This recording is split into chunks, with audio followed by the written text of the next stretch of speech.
And we are back. It is episode 2 of season 2. I'm Kyle Dixon, joined in the studio by the two Matt Thowney. Hello. And Matt Tye. Hello. Fortunately, we do not have the new signing Graham Eyre with us again this week. He's missed in action. Not here. And Stuart Irvine was meant to be joining us, but due to technical issues, he won't be joining us. We apologise to that, Stuart, and anyone else that was looking forward to listening to him. But the three of us are back, and it's been a big week since we've done episode 1. It's been a big week. Interesting week. A lot of news stories. Well, I mean, coming up in this podcast, we're going to be speaking about the news of Steven Gerrard saying he may leave Liverpool, which is fairly huge. Arsene Wenger's got concerns about Twitter, and we also have a line on Arsene Wenger that Matt Tye wants to give us in a bit regarding his future. We also have a catch for the League Cup action, which we're going to go into in a second. All the Premier League action this weekend will be previewed, including that big game on Sunday, the Manchester derby. Yeah. Whew. I think we should start with the League Cup action. Let's go straight into it. Let's go through the week. And one of the biggest results was at the Etihad on Wednesday, where the holders Manchester City were dumped out by a very youthful Newcastle. Yeah. Where did that come from? They've suddenly grown a bit of confidence. Started 3 wins on the trot now. 3 wins on the trot. Something like that. I mean, on the Sunday before the game, Newcastle beat Spurs away, which is brilliant. 2-1. Great result. It was very good result. And City were beaten on the Saturday by West Ham, which I'm pretty certain someone over there, one of you two, predicted last week Man City might get a result. Yeah, Matt Tye giving me a thumbs up. And so City were going into it with bad form, Newcastle on good form, but Newcastle made a lot of changes. City didn't. City had a strong side out. Yes, yeah. Should Pellegrini be worried? At the end of the day, it's football. It's you can worry about it, but at the end of the day, everyone's gonna have that little dip in form. You watch this weekend, they'll be back again. They'll win. Well, Pellegrini has said he's worried about the form going into the big games. It's one of the biggest games of the season for City. So you also got to take into account the Cup is something completely different, because we were saying as we were watching it, every team who is in the Cup deserves to be in the Cup and have performed well up until this point. So it's only a matter of time. Because look at Chelsea. We played Shrewsbury from League 2. They deserve to get there. Yeah. Sheffield United League 1 are hosting Southampton. So every team in there plays well in the Cup. So Newcastle are obviously a better Cup team than they are performing in the league. Yeah, and that's a fair point. It's the first time Newcastle have reached the last 8 of the competition under Pardew, while it's also Pellegrini's first loss in the League Cup. Is the fact that he put out such a strong squad a sign of ambition from Pellegrini, that he wants trophies across the board? Yeah. If you're managing one of those top clubs, you've got to be going for those sort of trophies. Well, obviously, Chelsea and Manchester City, the only clubs in English football at the moment that can go for all 4 trophies. Yeah. But obviously now they've been knocked out, so they've... Well, no, it's Chelsea and Liverpool that can go for all 4 trophies, I think. It's unlikely in the end. Mathematically wise, Liverpool are still in everything. Yeah. So what about the game itself? I mean, I'm not sure out of you two who saw the game, but it started with Newcastle scoring, surprisingly enough, and it was Newcastle scored in the 7th minute, and it was a teenage forward making his first real appearance, apart from the substitutes here and there. Rolando Aarons scored his first goal for Newcastle. What a place to score your first goal for your club! Home of the champions and the defending cup holders. That's no better way to introduce yourself, is there? I think I was watching him. It was some stage at the end of last season or beginning this season. He played. It was a cup game, and he was absolutely brilliant. Like he's got potential to be a Newcastle player. He's got a lot of pace. Yeah, I know. Most young players nowadays are pacey players. He had a lot of pace. He showed Mangala his heels and just went. And it was a very good finish past Caballero as well. Even though the keeper should have saved it on the near post personally. All right, Gavin Neville over there. Keeper should have done better. Newcastle were actually just rewards for their victory, in the sense of throughout the game, they didn't look weak. They didn't look like they couldn't hang with Man City. Colaccini hit the post, and then Sissoko pops up. Who's Sissoko? Scores. See, I think Pardew's been they've brought in so many players. They are trying to fit everyone into their right mould. It's just taken quite a lot of graft for them to get together. Now they're together and a proper structured unit. I think they will bounce back, because Pardew said all the players are behind him. It's just getting the right unit and structure in place, and I think they finally found a system that works. I mean, Newcastle players right at the end of the game, they all embrace in a huddle, and it shows that the squad has togetherness, including Pardew in that. It's a far cry from where they were 2 weeks ago, where Newcastle fans were walking out the stadium in protest against Pardew. It shows how quickly things can change in football. Yeah, but when they lose, if they lose this weekend, who they got this weekend? Liverpool. They lose this weekend and it will all be going around again. Mm-hmm. Even though it's Liverpool, it will all happen again. See, as annoying as we are, most fans are fickle. We back the team when we're winning, and as soon as we start losing, we start blaming the infrastructure and still think we can do a better job when we quite clearly can't. That is football, yeah. Rolando Ehrenstreit it ended a run of 525 minutes without a goal for Newcastle against Man City. That shows City's dominance over the last few years, over everyone, really. That wasn't the only big shock in the League Cup this week. The other main big shock for me was at Bournemouth. Yeah, I'll go with Bournemouth. Bournemouth put Premier League West Bromwich Albion out. And West Brom were in good form as well. West Brom were doing okay, yeah. No, West Brom were in good form going into it, and I'm certain it's a big disappointment for the Albion fans, because I know that for a fact. What do you think about, before we go into West Brom, the home side's victory and where this goes for Bournemouth? Can they push on for a playoff place, or? I certainly think they can. Eddie Howe, I rate Eddie Howe. He's one of probably the best young managers in Bournemouth. And I just feel that the squad, they work for him, they work together well, and if they keep putting in those performances like they did against West Brom, because I think they made something like 9 changes from the side, that won 8-0 against Birmingham. I enjoyed that result. I think we all did. Well, I mean, we'll move on to Birmingham in a little bit, because we are going to be speaking about the managerial changes in the Championship. Well, it shows that they had 9 changes from a side that pretty much dispatched Birmingham. How actually made not 10 changes, well as which is exactly what Albion boss Alan Irvine did. It worked for one team and it didn't work for the other. Well, with someone was saying to me that West Brom can't afford to be having a cup run and try and survive in the Premier League. I think that at the end of the day, you've got to go for it. It's a cup game. You've got to try. You have to go for it, because it brings a bit of confidence to the squad. Every single win. There is that side to it, and it could. The risk is better than the gain is better than the risk in that situation. But the risk is still also there. Look at Birmingham City a few years ago. Won the Carling Cup, got relegated. At a side like Albion, you could also throw in Villa. You could throw in the West Hams, the Swanseas. See, Swansea won it 2 years ago, and they nearly went down. Cause after they won it, they won 2 of their last games. The non-top 5 teams haven't got the squad to deal with multiple competitions. They don't have enough depth. Exactly. It's a remarkable transformation for Bournemouth, who was 6 years ago. Let's put this into perspective. 6 years ago, they started League 2 with a 17-point deduction for excellent administration in an incorrect manner. And now here they are, Championship, flying high, and hosting Liverpool, aren't they? Or away to Liverpool in the next round? No, they're hosting Liverpool. Hosting Liverpool in the next round. It's a big step for the club. Albion, as you just touched on, you said about the cut run, but how disappointed will Irvine be in the players that he brought in to play against Bournemouth, and for example, some of the players they brought in the summer that haven't quite worked out, like their record signing Brownie Day, who played against Bournemouth and was hardly in the game.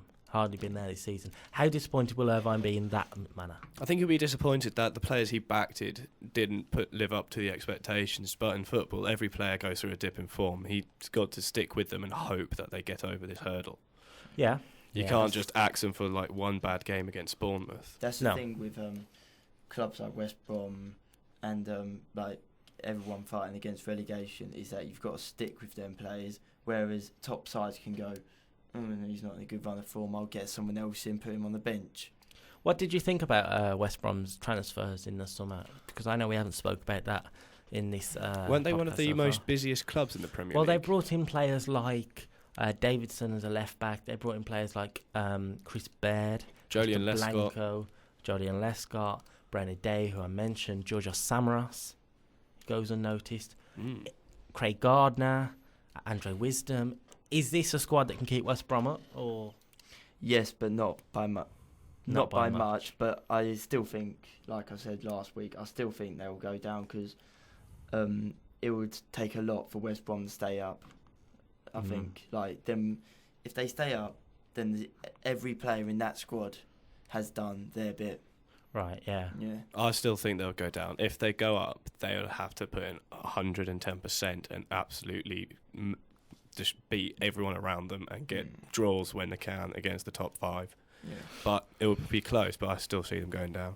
Well, the victory for Bournemouth makes this their best ever League Cup run in their history. And it was their first appearance in the last 16 for 51 years against West Brom. So that shows a sign of their times for them. Just going over a couple of the other League Cup games just quickly. You've also got the Chelsea. Chelsea came unstuck, it seemed, against Shrewsbury, but then pulled it out the bag in the last minute. I know you two watched the game, and were Shrewsbury ridiculously unlucky. We could have easily gone out. I didn't see the first half, but from the second half it was a very close affair, but we did create more chances in the end to win it. Shrewsbury, Mourinho even openly stated Shrewsbury deserved their draw based on the second half performance more than Man United did against us. And I could see that because Shrewsbury kept going and we just made mistakes which did cost us, nearly cost us. But I must say, fair play to Shrewsbury to getting this far as a League 2 side, and I wish them all the best for the season. Go on. Thing is that the own goal, like people were saying, oh, what a stupid mistake and everything. But I'm thinking, if he doesn't touch that, Didier Drogba scores. Yeah. So he has to do something. It's just unlucky that it diverts into his own net. Southampton played Stoke for the second time in 3 days, and it was a very good game at the Britannia. 5-goal thriller. 5-goal thriller, and Graziano Pelle got 2, and his second goal was a last-minute winner. I know we spoke about Southampton I saw a stat the other day. I've seen 2 stats about Southampton. One is about Pelle. Since October 2012, he's played something like 77 times and scored 60-odd goals. He is turning out a very good sign. And Southampton, 5 years ago, were in 22nd place of League 2. They're now second in the Premier League and in the quarter-finals of the League Cup. It's their first quarter-final for 10 years as well in the League Cup.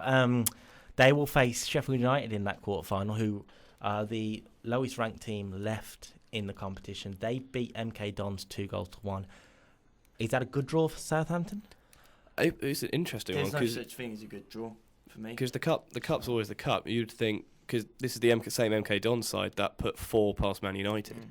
Yeah, that's very true. And what you've got to remember that Sheffield United beat, yeah. Exactly. And Sheffield United have got there for a reason, like I've said to Matt, and everyone else will know that teams get to this stage for a reason. So don't just think, oh yeah, they're League 1 side, so we'll win this. You mentioned Chelsea's victory over Shrewsbury. They got a tricky looking away tie in the next round. Derby County away, who beat Fulham 5-2. After being 2-0 down as well. After being 2-0 down. Before we go on to the Fulham debacle, let's say, as Chelsea fans, do you wish you had is that really what you wanted from the League Cup quarter-final? It's sort of the teams you would expect to be in the quarter-finals, those tricky sides that you never really know what to expect. Derby is one of those sides. Because you got to think 4 or 5. I can't remember how many years ago they were the worst Premier League team ever, with only amassing 11 points, and now under Steve McLaren they've completely turned it around. So I'll be intrigued about the tie, and I'll be intrigued about what squad Mourinho selects. Right. Because I think it's the week before or the week after the final Champions League game. That could be very interesting. So depending on how that goes will depend on who he plays in the week. And 2 more games to just mention. They're Tottenham on Wednesday night. They scraped through in the end. 2-0 scoreline against Brighton. Tougher game than the scoreline actually makes out, where Tottenham lacked a bit of quality. Two pieces of quality got them results. Harry Kane scoring again, so did Eric Lamela, 2 players in form. They faced Newcastle in a repeat of last Sunday's game where Newcastle won 2-1. Also, Liverpool, as we mentioned before, are through, and their quadruple hopes are still available. They beat Swansea 2-1, which is a very good result for them. They face Bournemouth away, as we've mentioned. I think that's going to be... I think Bournemouth could turn them over. I can see Bournemouth at home turn Liverpool over, because Liverpool's... Well, it's a replay of an FA Cup tie about 2 years ago, which could be very interesting. Brendan Rodgers knows how they play. Eddie Howe was in charge at Bournemouth at the time. So the League Cup quarter-finals, as they stand, are Derby County hosting Chelsea, Sheffield United face Southampton, Liverpool travel to Bournemouth, and Tottenham versus Newcastle in the only All-Premier League encounter. Pick a winner. Unbiased, I know you're Chelsea fans, but pick a winner. Who you genuinely think will Southampton. win it? That's just point blank, yeah. Just See, I've been speaking to most of my friends, and they either say it's going to be Chelsea or Southampton, and I reckon it's going to be one of those two, Chelsea or Southampton. Well, that's a good shout. It's a good shout. So, what about you over there? You can't get. You can't ask these questions and not expect us. Well, I think it all depends on the semi-final draw. So of course it does. If Chelsea avoid Southampton and avoid Liverpool, say if Newcastle beat Spurs and they get Chelsea, I think Chelsea will win it. It all depends who they get in the semi-finals, because Liverpool away or Southampton away. You got to remember the semi-finals is 2 legs though. Yeah, well that's true. That is true. So you could go to Anfield, get a draw, because I think away goals will apply after extra time in the Carling Cup, not after 90 minutes. Well, speaking weird. Speaking of Anfield, their resident skipper for the past few years has past few years. Well, past 10 years, if anything. 10 odd years. Has dropped a bombshell, basically. Yeah. Yes. Steven Gerrard has hinted that he could join another club if he's not offered a new contract. That is huge news. That is just... Well, there's a lot of money in the MLS. I can see where he's coming from, because at the end of the day, it's a bit like Frank Lampard. He's fit to play. If they're not going to renew his contract, why should he retire? Gerrard's contract runs out in May. And this is what he's told The Guardian in an exclusive interview. He said, I won't be retiring this summer, and I will play beyond this season. We'll have to wait and see if that's at Liverpool or somewhere else. That's their decision. Basically, he's saying, if you give me a new contract, I'll play for you. But if you decide you don't give me one, I will play for someone else. Maybe Everton, yeah? I can't see that happening. No, he won't. You never know. He is an Evertonian. MLS could be a good shout. Yeah. But saying that, who would have thought Frank Lampard would have been pulling on the Man City Sky Blue this season? Yeah, everyone, when they realise that New York City is owned by Man City. It's you know what I mean. Yeah, I do know what you mean. But as soon as you realise he's either going to the Australian side, where David Villa is, or the English side, which actually owns them, to face Chelsea. Oh, I wonder which. So, do you guys think Gerrard will eventually just stay at Liverpool? If he's not renewed a contract, I reckon he will end up in the MLS with Lampard. Matt? I said it about Lampard. You can't see him outside the Premier League.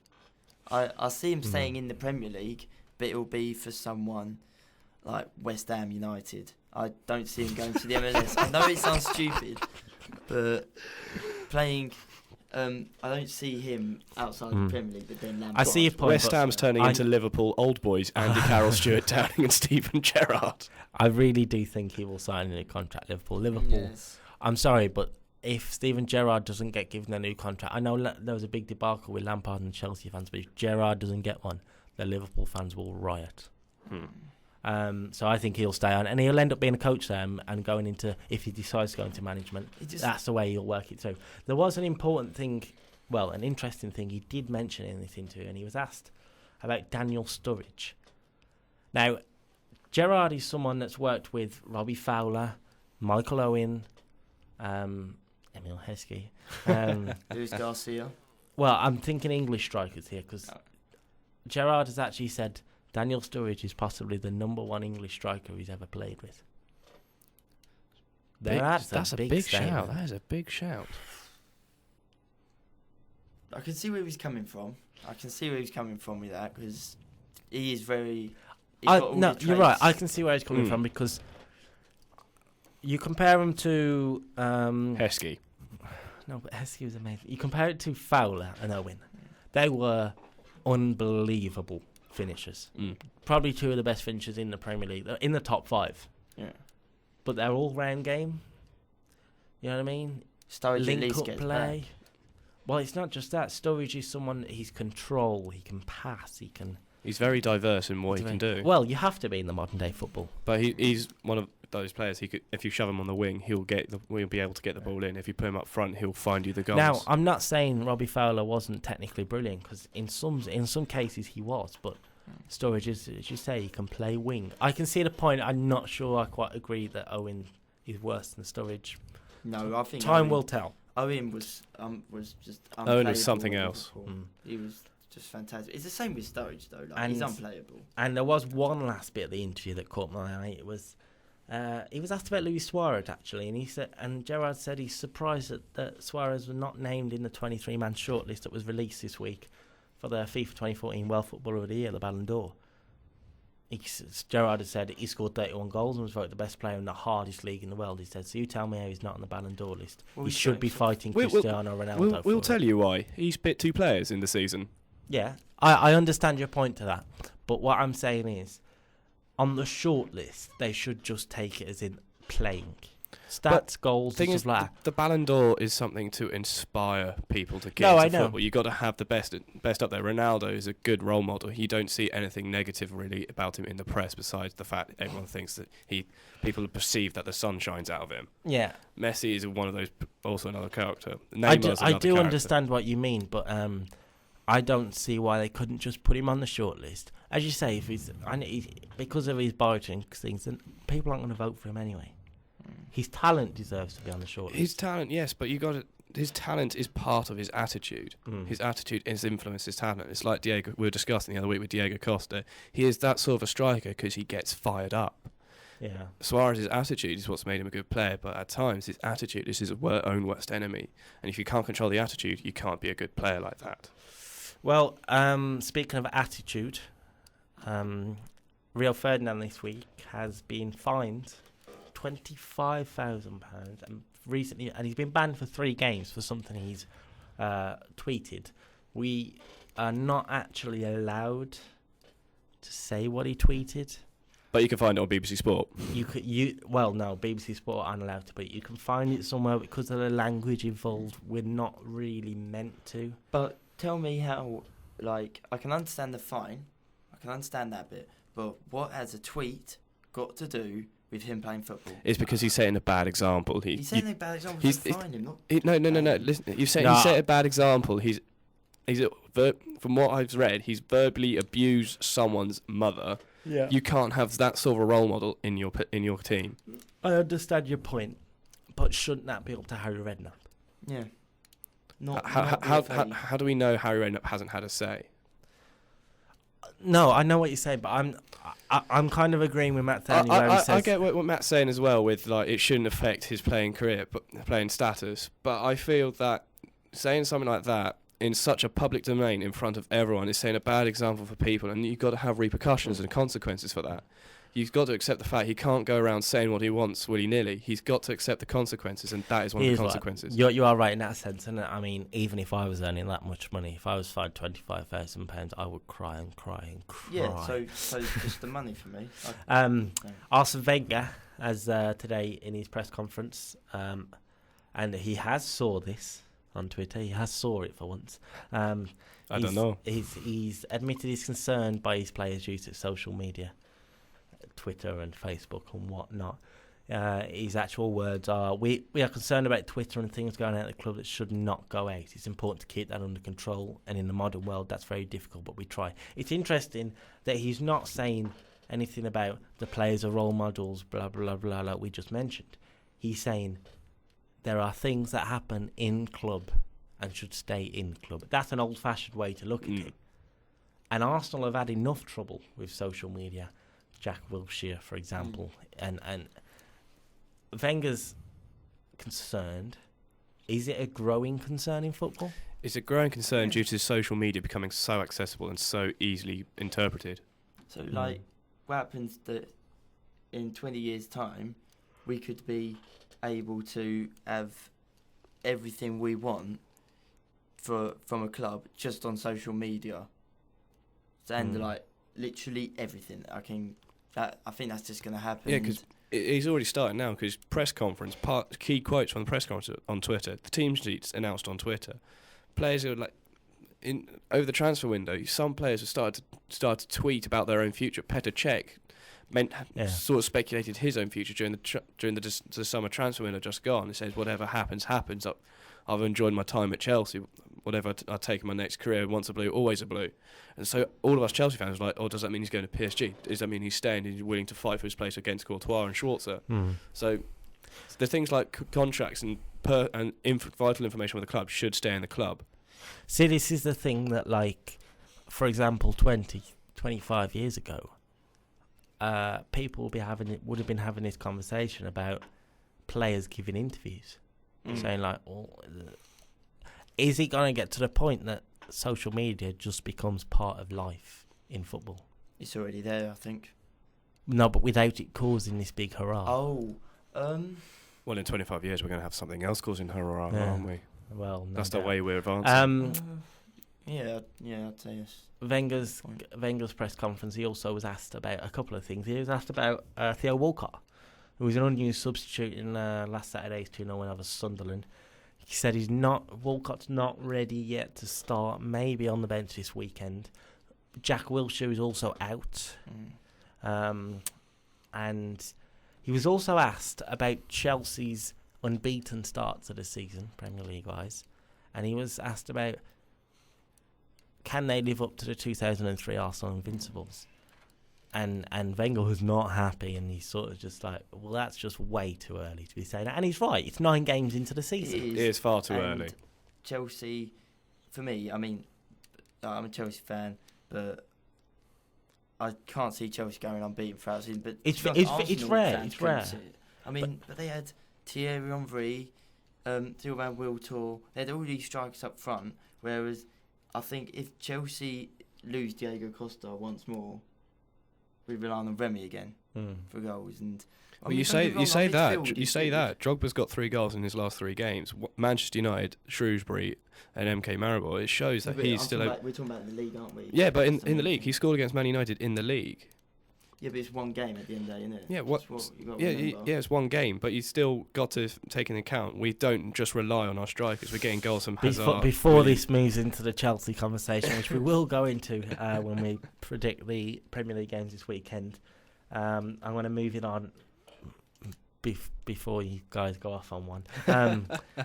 It's been a changing managerial life in the Championship this week for for 2 clubs basically.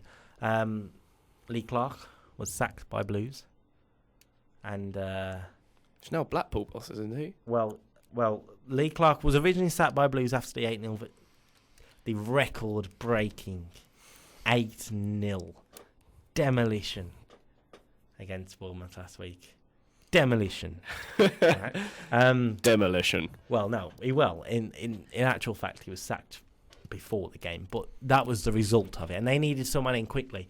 Gary Rowett, who was Burton Albion boss, and Burton Albion were very unlucky at Wembley in the playoff final last season. They are still going high this season. Move on from that. That's last season. What do you guys think about Rowett first of all, and can he keep Blues in the league? Well, it's like me and you said, Carl, a few days back when he got the job. That job is actually it doesn't show how good he is. He should be getting a higher job than that. He's Well, much better I mean, I'm always going to say that, but Rowett, look at it this way. Rowett is a great appointment for Birmingham City. Oh, God, yeah. Birmingham City might not be the best appointment for Gary Rowett. Yeah. Yes, it's way up the league and it's a promotion in the sense of he's moving up. Yeah. And I get that.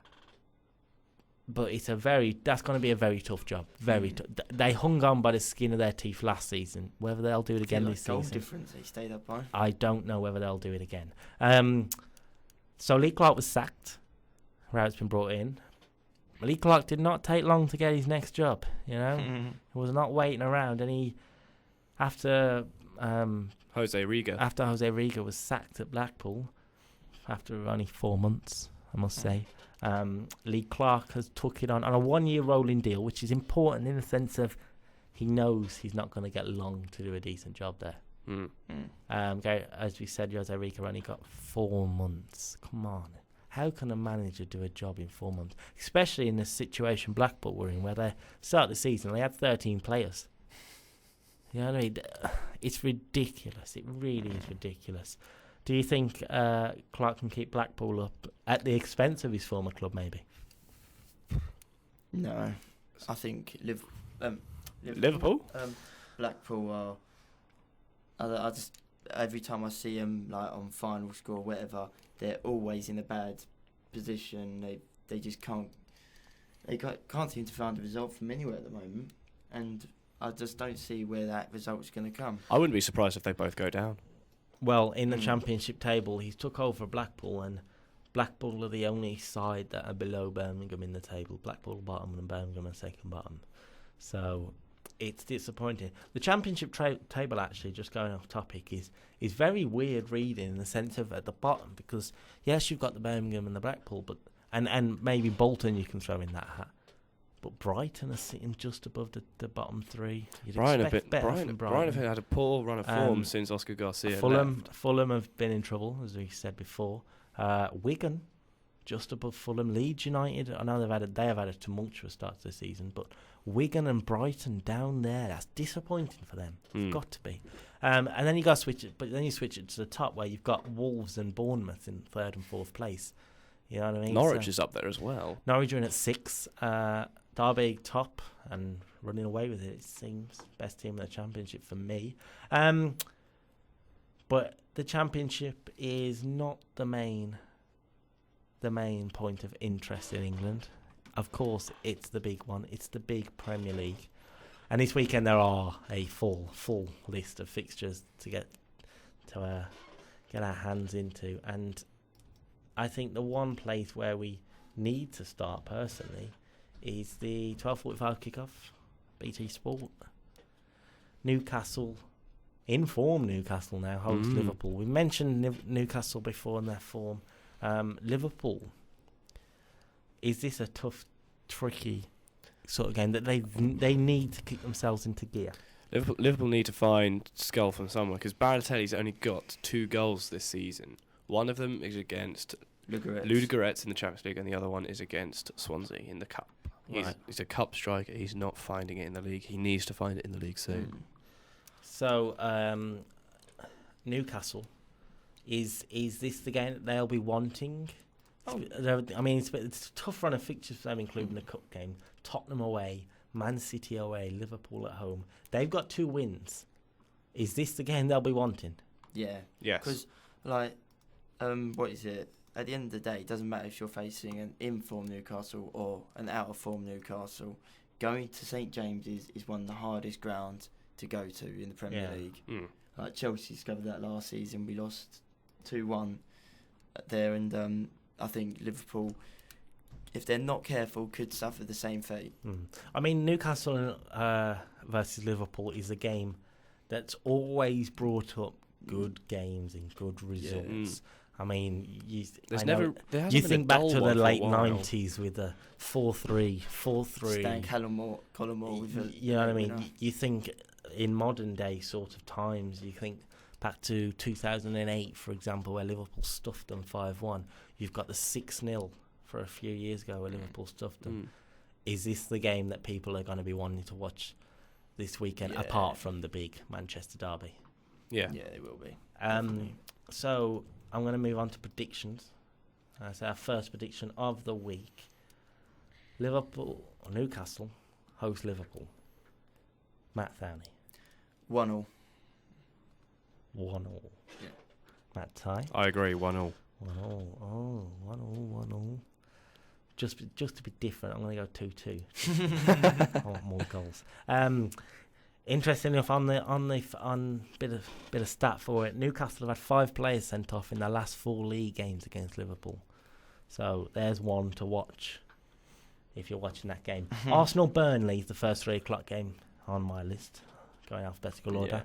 Burnley, it's a tough game for them. It's a tough game. Every game's a tough game for them at the moment. Will Arsenal look at this as a great chance to get themselves back into the top 4? Well, it's a 3-pointer, isn't it? They just need It's got to be, hasn't it? It's got to be a 3-pointer for Liverpool, for Arsenal even. They've got to.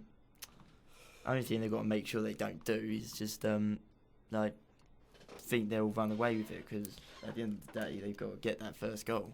I think. Well, the first goal is going to be very important for them, because Arsenal have been behind in each of their 4 home games this season, which Wenger, I'm pretty sure, will not be happy with. Yes, they've come back and managed to get victories, but you don't want to be. You in don't that want position that. at No, home. you don't. And they've kept just 2 clean sheets in their last 10 games at the Emirates, 10 league games. That's not good enough for a side that wants Champions League football. No. On the opposite switch of that, Burnley conceding 12 goals in the last 4 league games. Will people like Alexis Sanchez see this as a great chance to add He'll to be their rubbing tally? his hands right now looking at that game. It's like, oh. But the thing is with Burnley, it's not a matter of if Arsenal will score, it's a matter of when at the moment for them, which is not what you want to be thinking as the manager.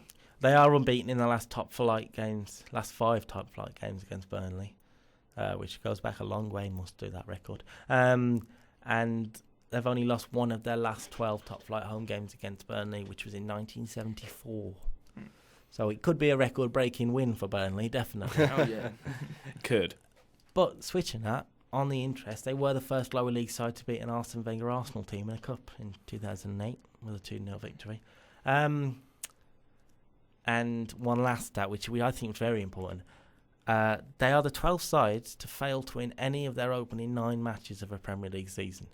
7 of the previous 11 to do that have been relegated.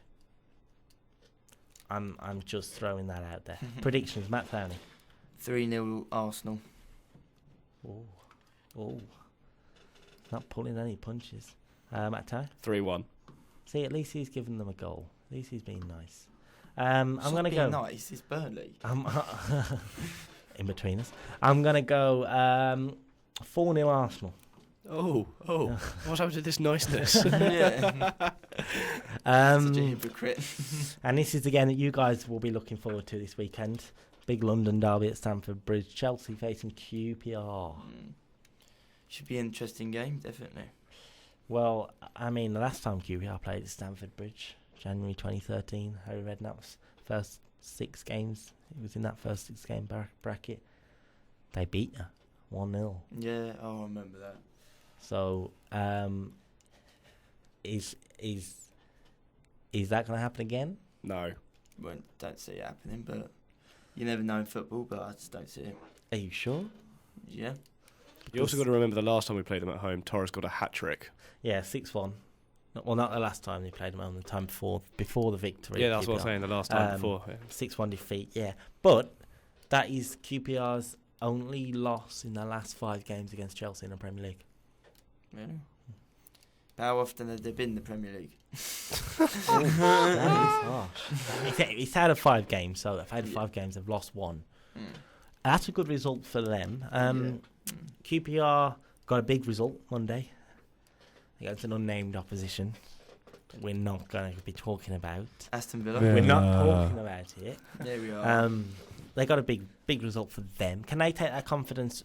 Unbiased. You got to say this unbiased. Can they take that confidence? Is there a chance of an upset?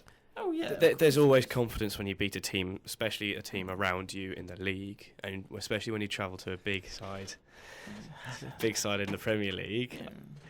I feel like I'm going to be really. I feel like I'm not going to be on this episode next week. But so any win is a win, and you've got to take that mentality forward. Like you said, the last time they played us at Stamford Bridge, they beat us. But build upon it. it's a different. You got to take them back. That was 2 years ago. Different QPR, different Chelsea, different Nafas. Well, there'll be no Loic Remy against his former side. Didier Drogba, he's fit, but the chances of him starting, I think, are very slim. Thanks to Diego Costa being fit this weekend. He's training again. Jose Mourinho says he'll be fit to play against QPR, so I'd expect him to start. Can we see another 2-3 goals for Diego Costa this weekend? Yeah, Certainly one. Certainly one. Yeah. No, I think we'll crush him. I think we'll crush him. Well, I bloody hate QPR, so I mean, I'm not going to be nice for them at all. Explain, what is this hatred towards QPR? Oh, well. Please don't get him started. Please don't get him started. And as I'm not allowed In a nutshell. Well, OAPs. There you go. And no class.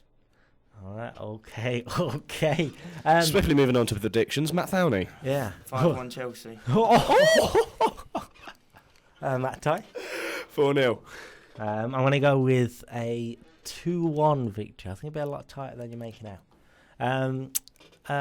Goodison Park is the venue where could be a second loss in the city of Liverpool in a week for Swansea. Everton away is a tough game. Yeah. But they were also so unlucky against Liverpool. They lost that because they got Fernandes sent off, which has been rescinded. Well, that could be important for them. It's they Roberto go to the Martinez. league, by the way? Yes, because Ivanovic got sent off against Man United, and he was banned for the League Cup because it's the league. Yeah. It's Roberto Martinez's 200th Premier League game as a manager as well, which it's come along quickly. He's first appointed as a Wigan boss back in 2000. Swansea boss in February 2007. That wasn't Premier League, but it shows his start, and it's a big. He was the man that got him to. He's the guy that got him to play this football, basically. Yeah. Well, Di Matteo before him, but he followed this on. After a shaky start to the season, Everton are back on track. They're looking for the third successive win. Has this form, not just Ross Barkley coming back, but has it showed that Seamus Coleman has returned to the squad again? I think one of the great things for them is, look, Eto'o. His 2 goals against Burnley were amazing. His header was just pinpoint, and the second one just literally look up, see the goal, see where the players were, and just curl that ball in is amazing. He shows that he can still do it, and that is one of the... Martinez has openly said he's like something from the footballing gods to get some of his experience. If Barkley plays, it'll be his 50th Premier League match already, which is a very good milestone for that young player. Is it the first of many milestones which you're breaking an Everton shirt? Should be, yes. And on his opposite side of things, you've got Gareth Barry, who's playing his half-century of games in all competitions for Everton. He's only been there, last season on loan and this season permanently. Shows how important he is. It's been a big week for Gary Monk, Swansea boss. He's had a busy week, to say the least. He's narrowly avoided a misconduct charge. Seen a player harshly sent off, as you said, and lose a game that they'd almost won. He's also planned to ask referees chief Mike Riley some questions behind closed doors, which is a bit controversial. Referees that currently are in the hot topic as well, with Clattenburg and Neil Warnock, which I'm sure we'll get onto when we go about Palace. Well, yes. He's also, interesting enough, in a press conference for a manager, you're expecting to hear about injuries for the next game, blah, blah, blah, blah. No, Gary Monk gets asked questions about his fiance's tweeting activity. As you do. That's just out of order, I think. Yeah. That's not their business at all. Well, yeah. It's public interest. That's the only reason. In September, Swansea beat Everton for the first time ever in the Capital One Cup. First league win. It would be for them over Everton this weekend. Do you see it coming, Matt Thowney? Predictions? What? Everton winning? Swansea winning. Swansea winning? No. I'm going for an Everton win 1-0. Tight game then. Matt Tye? I think it'll be a draw 2-2. I think both teams... Swansea are fired up after getting their misconduct back, but Everton are looking to capitalise on what's been a poor start to their season and just be at lockerheads. So to all. Well, if Wilfred Boney gets a goal, he will become Swansea's top goal scorer in Premier League history. 21 goals. Well, did Michu not get that many? Michu got 20. He's joint top with him now. Ooh. So he could break the record there this weekend if he gets a goal. We've mentioned Southampton, and they... Hold on. Your prediction for Swansea-Everton? I have got a prediction, indeed. I think it'll be a 2-0 Everton win. We have mentioned Southampton. They've got a tricky-looking away tie, actually, this weekend. Yeah. Hull City. And Hull didn't play in the week. Will that have an advantage for Steve Bruce? Or will It's something to carry in. Southampton put out a very strong side. Well, not the same 11 I'm not expecting, but Graziano Pelle played the full 90. Stephen Davis, Victor Wanyama played the full 90. Is the added fitness barrier going to help Hull? It's an interesting one because you got the Hull players on that side saying, "Oh, we're fitter than them. We got da da da da." We also got Southampton, who are buoyed by the fact they played twice in 3 days, won them both. Yeah, there is that. And it was away to Stoke, which is always a hard place to go in the week. Well, it will be a tough place for Hull to go, definitely. Southampton to go. Graziano Pelle scored 9 goals in his last 10 games. Is he going to make that in his last 10 Southampton games, all competitions after his 2 goals? Is he going to make it 10 in 11 or 11 in 11? Or? I think Hull can I think if they keep him quiet, then well, no one's managed to keep him quiet. No one's managed to keep him quiet yet, but then I just have a slight feeling that Hull could just keep him quiet for the 90 minutes. Modiami scored 4 goals in his last 6 Hull games. Could he be a big player for them? Yeah. Maybe not as much as Abel Hernandez, but Hernandez has been so good. So predictions: Matt Thowney, 1-0. Matt Tye, 1-0. and I'm going to go 1-0 then. I like this. Why do we keep agreeing? We don't normally agree. There's two more 3:00 games on the Saturday. Midlands derby, actually. Leicester face West Brom at the King Power Stadium. West Brom looking to bounce back from their cup shambles. Leicester looking to bounce back from a poor result against Swansea last week. Well, which team can pull out a victory there? I reckon Leicester. Yeah. At the KP, they're buoyed by their fans, and you see how much their fans influence them when they were 3-1 down against Man United, turn it around to win 5-3. Well, they have seemed to be like a dose of reality since then. Like 4 matches since that 5-3 victory has only resulted in 1 point. Yeah, but at the KP, I reckon Leicester will be buoyed and they will go on. Because West Brom don't travel well. No, they don't. That's a very good They're point. on form at the moment, West Brom.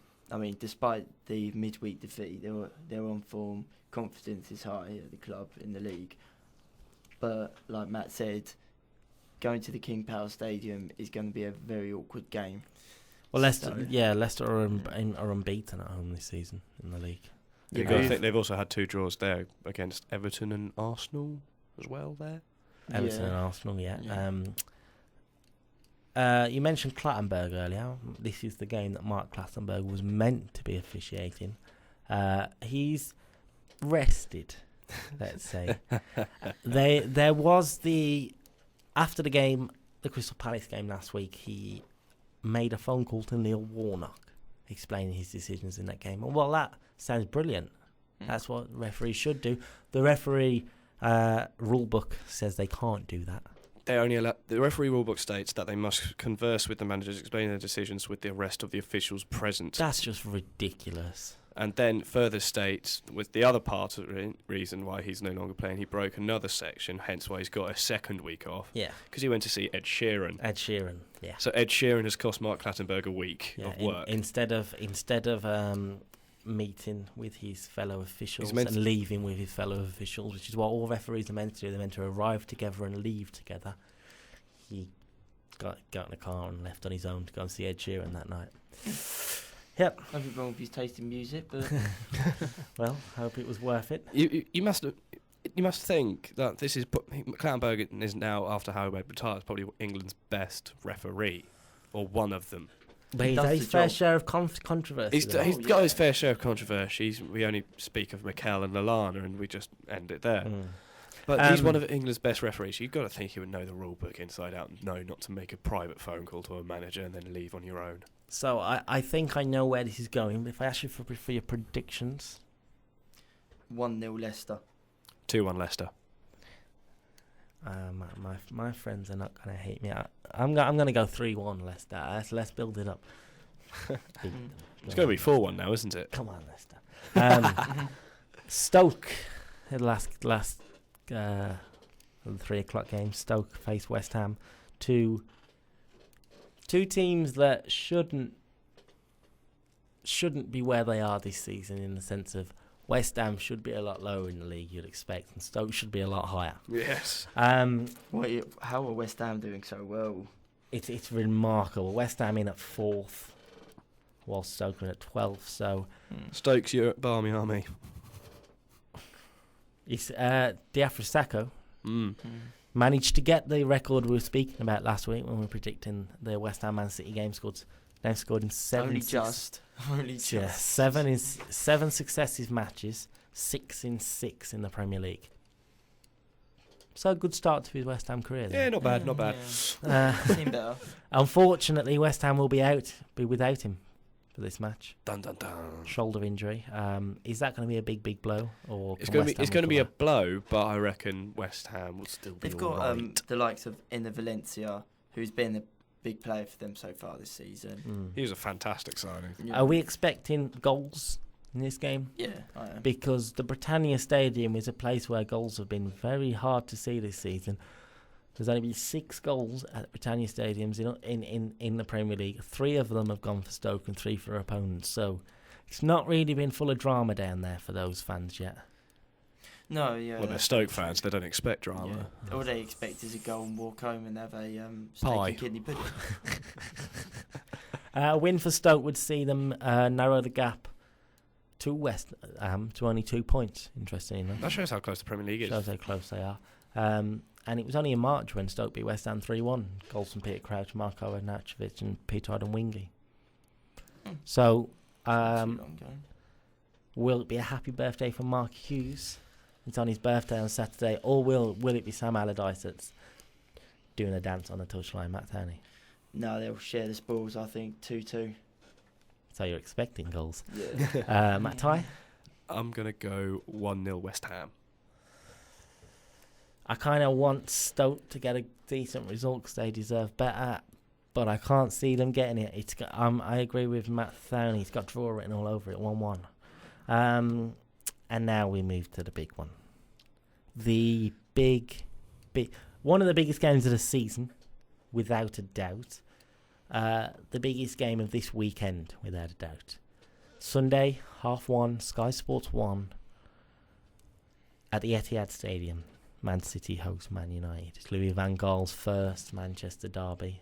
Doesn't matter how many where Man United are in the league or where City are. This is a It's the biggest. Something always happens. huge. No, I mean this in no offence to the Chelseas, the Liverpools, the Arsenals, to anyone in the league, even if they hosted Barcelona in the Champions I League. wouldn't say Liverpool. I would say Chelsea. No, but the even number if one Manchester City hosted Barcelona, Bayern Munich, this is City fans' biggest game of the season. Yeah. Without a doubt. So, is it going to be a 6-1? Are we going to get a 6-1 or are we? I say I ripped 5-1? into Man United last. 4-0. I ripped into Man United last Friday, saying they will not get anything out of this game. They're useless, and they managed to get a draw. So I looked a bit stupid there. But then No change. there's not any change for me. There's still no change. City play differently, and it's away from home. Man United are terrible away from home this season. Does the fact that David Silva is out for 4 weeks? Oh yeah, that's going to make an impact. Yeah. Well, is it a big boost for Man United? See, I think Man United have had they've started the season poorly, but this is the Manchester derby. The whole form booze get torn, shredded, set fire to, and who knows what else is gone. Manchester derby, it's just something different. The players have a different switch. They go for it. This is the Van thing. Gaal has turned it around. City players know this. The manager knows this because he's experienced it last season. It's a new United squad. But Van Gaal, will the Angel Di Marias and the Marcos Rojos and the Ander Herreras, will they be thinking, oh, it's Manchester City, it's a big derby, or will they just be thinking, it's City, it's a tough game? I think you got to think that they probably won't know much about the Manchester derby as the players who've grown up around it, but they would still be aware of its impact. I think, and you've got to take into account that Van Gaal and Di Maria, they've had their fair share of derbies with the El Clasico, and if Falcao features, he's certainly no stranger to derbies by playing in El Derby del Madrid, Atletico Real. I mean, at the end of the day, what everyone's got to remember is that they're all professionals. Then it's another game. It's a 3 points Man United must get. It's a 3 points that Man United must get. That's a fair point. Is Rooney back? Rooney is back. That's a big game. Radamel Falcao has been ruled out, which is a big loss for them. But the big man is back for Manchester United after a hamstring injury. Antonio Valencia. Return. Yeah, right. All going to change. Hang on, I think I had some concussion. Hang on. We mentioned City are in lack of form. Will it help with the return of Vincent Kompany and Pablo Zabaleta?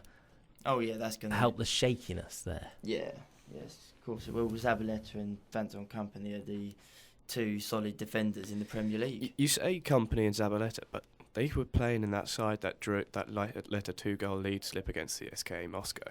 Yeah, it's true. Just a couple of stats just before we get your predictions.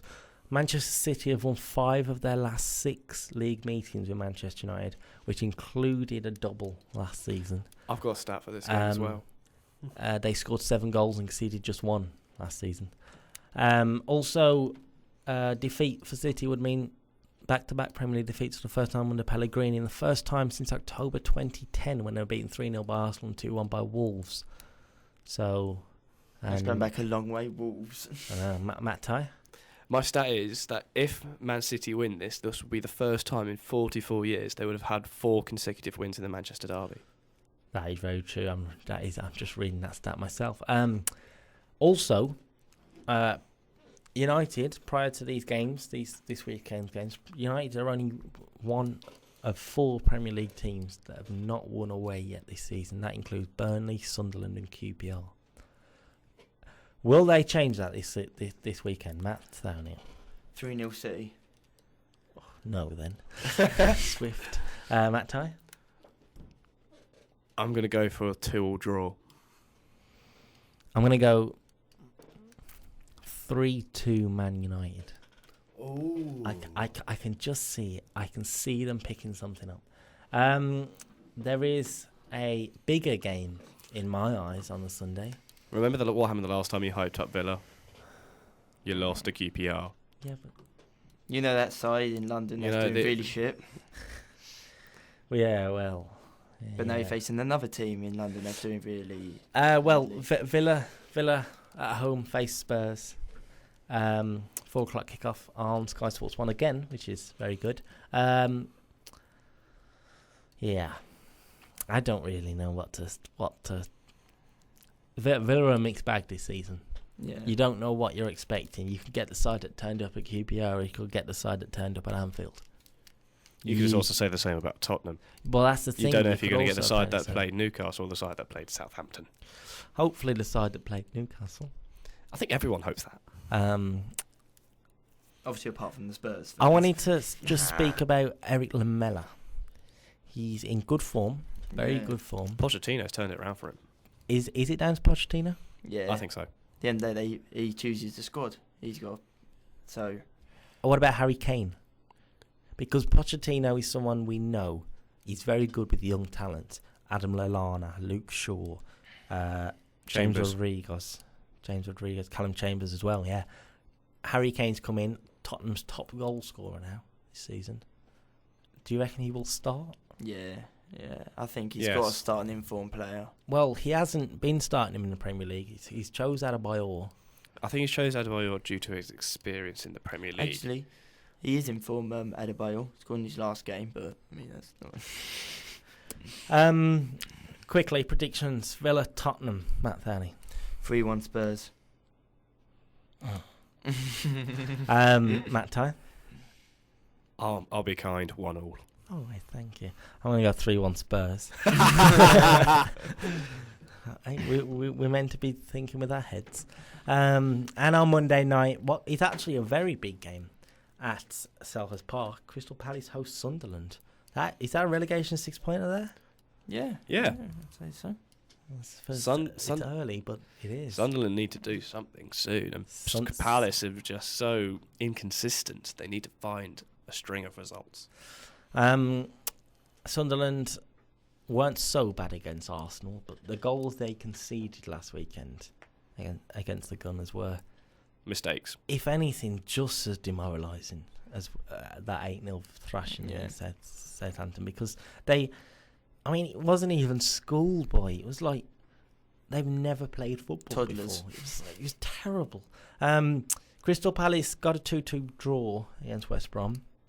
They were unlucky. Yeah, they were really very unlucky. Can you see it bouncing back with the 3 points this week? Well, Monday night. I think they will.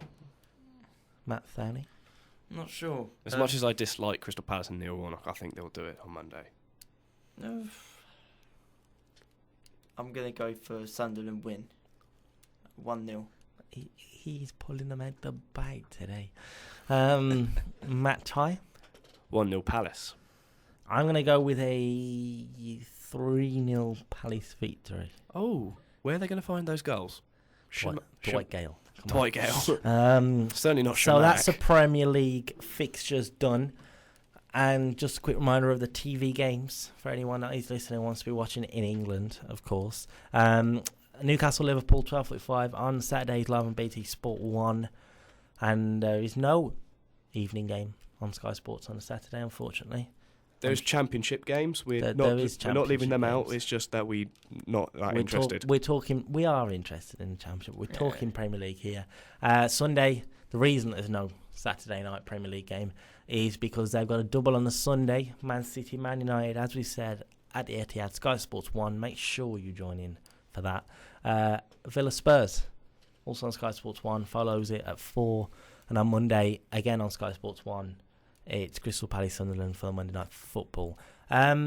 We haven't got much time left, unfortunately, for this episode. We are running out of time. And Matt Tye has a line on Wenger he wants to bring out, which we've left till the end purposefully. You can read this in on the Telegraph website, but we are reporting it for us. According to the Telegraph and my friend Mark, I'll just saying it was him, so please do not hate me. But Wenger has green-lighted the move for Arsenal to have Paul Clement, currently Real Madrid and Carlo Ancelotti's number 2, to take over as the next Arsenal manager at the end of next season. Well, that is a good line to leave you on. I think that's we will see if that happens, and we will be sure to talk about it if it happens on our podcast, which returns next week, episode 3 of the season 2, and we hope we will have our new signing Graham Eyre with us. If not returning favourite Stuart. We hope we can find a way to get Stuart in with us. And then everyone will be back and we'll all be together finally again. It's been a pleasure being here again this week. Me, Kyle Dixon, to the two Matts in the studio. Thanks very much. Thank you. We'd like to thank you for listening, and we'll hope you're back next week. Goodbye.